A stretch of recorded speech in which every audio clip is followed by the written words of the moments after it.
Dear friends, welcome to the Eastern Front channel. Today we will dive into the memories of the killed Lieutenant Gerhard Link. This is the second part of his diary, which was captured on the battlefield.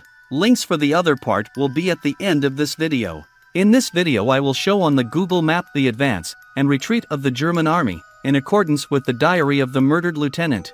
We will trace his path, near Moscow, to his last destination, where he found eternal rest in Mother Russia. In his diary, he willingly shared his thoughts about why there was such a difficult situation near Moscow. Perhaps it is the memories of Lieutenant Link that will shed light on the reasons for the defeat of the Germans near Moscow in the winter of 1941. Well, let's get down to Lieutenant Link's diary. November 25th to 29th, 1941. We are on a line, captured from the enemy. The neighboring parts are located at an equal height with us. On the contrary, the right flank is lagging behind. We failed to break the enemy's resistance. Formations of the Waffen-SS and tanks have occupied Istra and are moving forward to the east.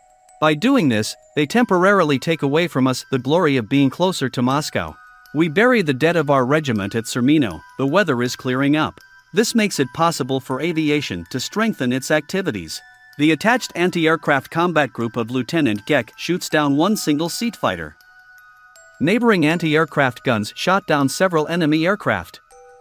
We are generally calm and conducting reconnaissance. I have established contact with the 7th and 187th Infantry Regiments. We are forming 2 battalions from the regiment, each with 2 rifle and 1 machine gun company. There is no point in continuing to fight with such insignificant forces. New patients are sent to the infirmary every day. Of these soldiers, we do not see anyone else later, despite the fact that there are mild diseases. Also, Lieutenant Zech had to go to the rear. I do not know what it will eventually lead to.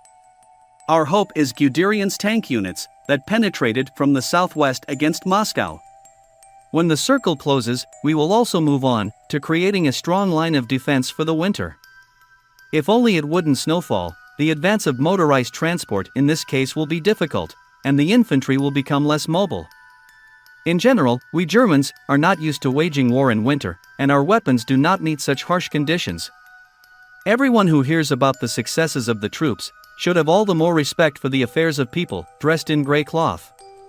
Untold tension and hardships accompany all our conquests. November 30th, 1941. Sunday, cloudy day, slight frost. Snowflakes are falling slowly. The offensive should be continued in the morning. The commanders of the attached units spend the whole day in discussions. Clever drivers wove a festive wreath.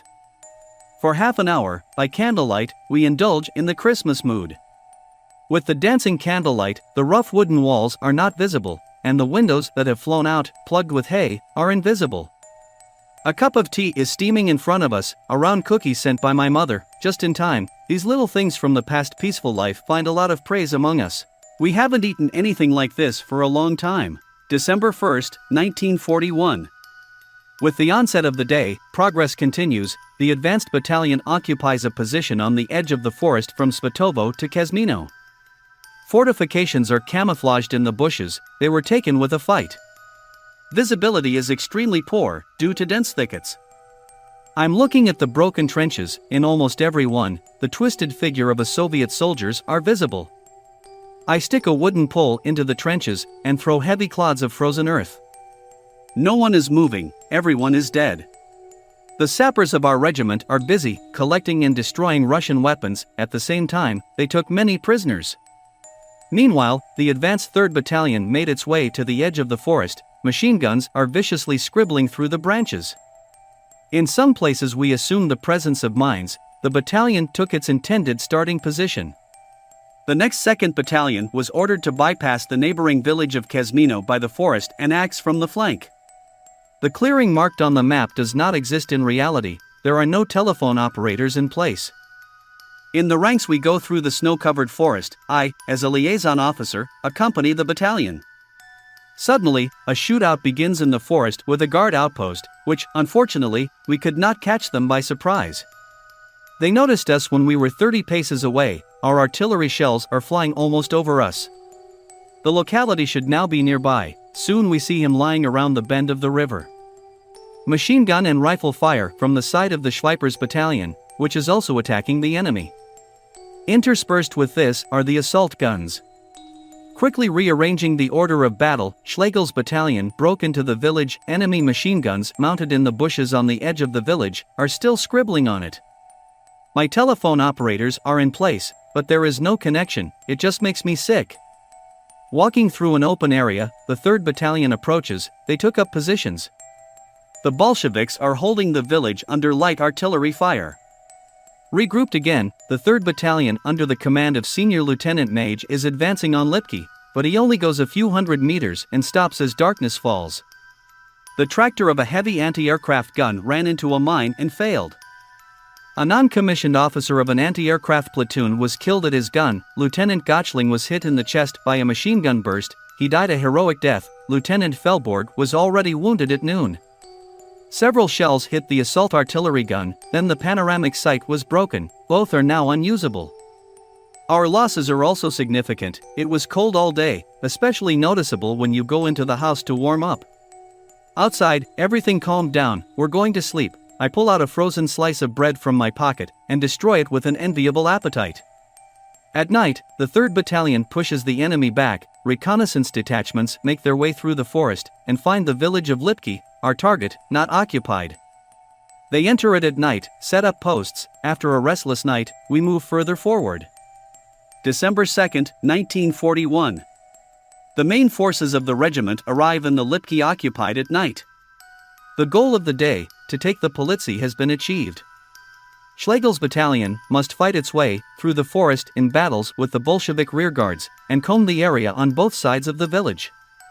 Meanwhile, the 10th Company cleans the position occupied by the enemy without losses for itself. I'm back with the 2nd Battalion. The edge of the forest is under mortar fire. The village should be at the foot of a gentle hill that lies ahead of us. The terrain is open, only in the distance, on the horizon, you can see the forest. To our left, far ahead, stretches the forest. Not far from the edge of the village, there should be a birch grove. It takes a considerable number of hours before everything is prepared. We impatiently step from one foot to the other. My feet are freezing. I observe the carelessness of our people. They gather in groups on the edge of the forest right in a prominent place. I vigorously chastise several officers. I am very surprised by the order of the cars. They follow, in large groups, not paying attention to the disguise. My comments are wasted. The battalion is moving towards the settlement. The company crawls from the edge of the forest to the birch grove. The place is under artillery fire. There are no Russians. In front of us is the valley of the Moscow River. Behind the stacks, the outlines of the next village. Movement is visible there. Heavy guns quickly approach the positions. Heavy machine guns, anti-tank guns, light regimental guns open fire with direct fire. The Politsy village lie on a hill. On the other side of the Moscow River are forested hills. This position will not be very pleasant for the Russians.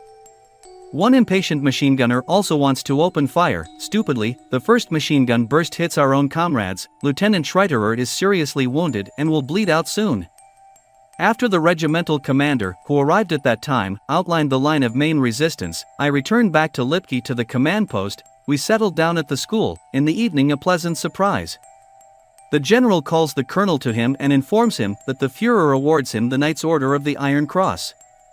This proud award is a worthy recognition of all that this man has done, his successes.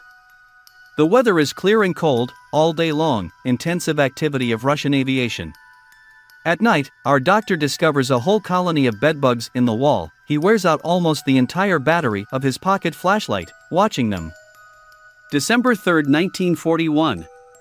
About 20 hours 3 low-flying biplanes dropped leaflets, but this outrage did not cause us any harm.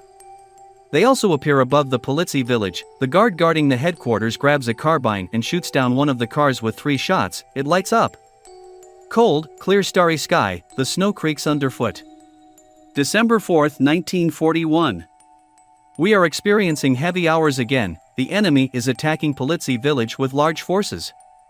It was recaptured from the southern and eastern sides, but he made his way into the forest north of the village and threatens to break through between our strong points. Senior Lieutenant Mage from the 3rd Battalion is assigned the task of clearing the area from the enemy. I'm called there. Fierce fighting ensues in the forest. The shots don't stop for a minute. Repeated echoes reinforce the impression of shots. Heavy machine guns of the Russians are ironing bushes, shells are whistling around, the fire subsides for a while, then the shell hoots heavily, and the whole damn thing starts again.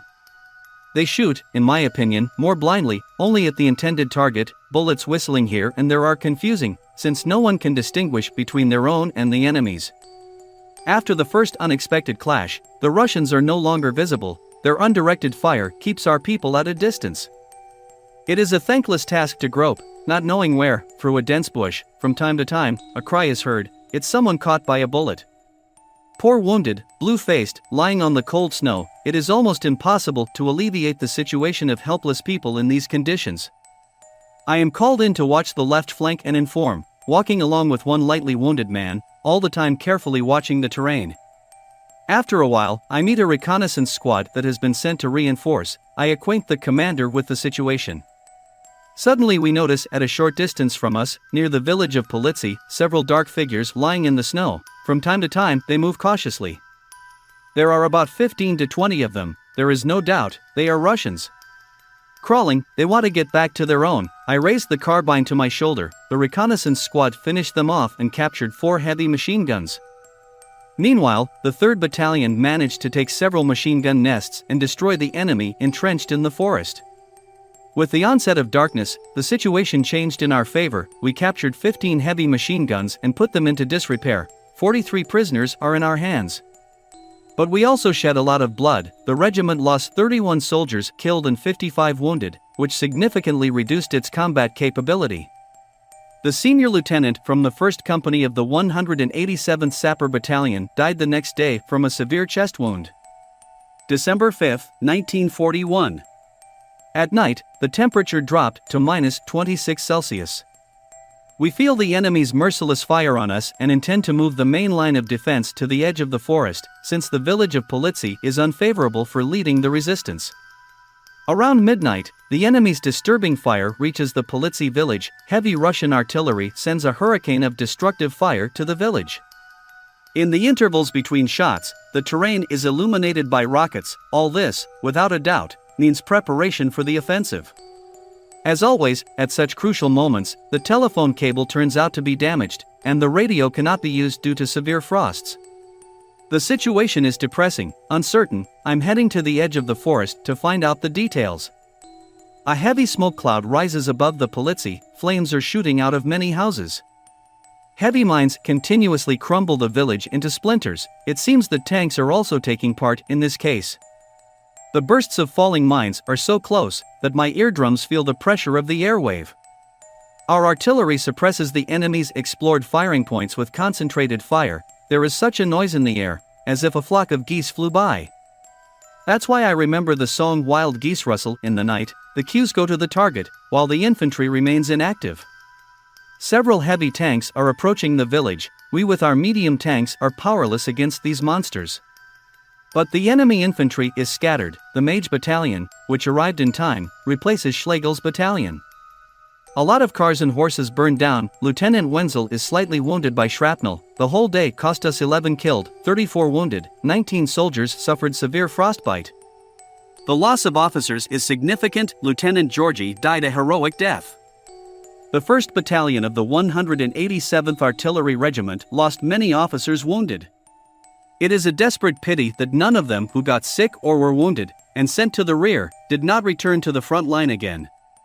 There is no need to think about a full-fledged replenishment. It is not clear when we will be replaced. We are starting to calculate when the last people will be out of action, then there will be no one to hold a weapon in their hands.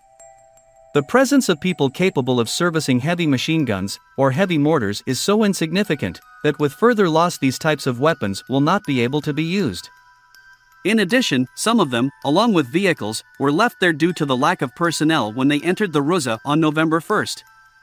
The icy wind throws prickly needles of snow in the face, a hard crust settles on the balaclava from breathing. Some parts of the face quickly turn white, and after a few minutes of being in the cold, you return frostbitten. Numerous guard posts and guards are trying to warm, at least the feet most sensitive to cold at the miserable campfires. Our uniforms do not stand comparison with the Russian. The opponent has cotton pants and jackets, he is dressed in felt boots and fur hats. Recently, a small batch of fur coats has arrived. They are issued to soldiers who have to be in the cold more time. Shoes are not enough, especially in the current state of boots and socks. December 6, 1941. Having failed to achieve success in our direction, the Reds rushed to their nearest neighbors. Here and there, heavy local battles lead to success. The right flank of the corps is still lagging behind. Therefore, an order was given to straighten the line. The reconnaissance will be carried out early in the morning. On the site of our regiment, this line is extremely unprofitable. It passes mostly through the forest. It takes me hard to think whether I can complete the position with my small forces and hold it. In the morning I went first to Kazmino, and then to Svatovo to prepare command posts. The road was crowded with cars of every part imaginable. With great difficulty, with other formations, I was able to place a command post in a kindergarten, a massive stone building. December 7, 1941, Christmas Post. We are aware of the impossibility of holding the line of defense. Further withdrawal of forces to the Sermino, Lucchino area is expected. Together with the commander, we inspect the area for a new position. Sappers begin immediately the construction of dugouts and barriers. There is a dressing station in the orphanage. One morning, at reception hours, about 30 soldiers from a recently transferred rifle company appear here. In general, about 80 people were brought, 40 of them with frostbite of the 2nd and 3rd degree, who should be transferred to the infirmary.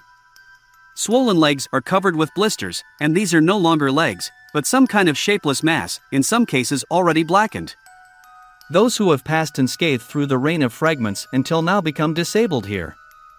A few surviving houses cannot give shelter for the night to everyone. Huddled closely together, people lie down to the very vestibule. They heat up bone-hard bread in an open oven. How bad these people look. They are tired and unshaven, and their clothes are shabby. From fatigue, people fall right where they are standing. What to do next? Not a single fresh person who could take the place of the one who will fail today. Is there really no division that could replace us? The headquarters of the Supreme High Command carefully analyzed the situation on the Soviet-German front in December 1941. The command came to the conclusion that it was necessary to take decisive measures to take away the strategic initiative from the enemy. It was decided to strike the main blow in the western direction. It is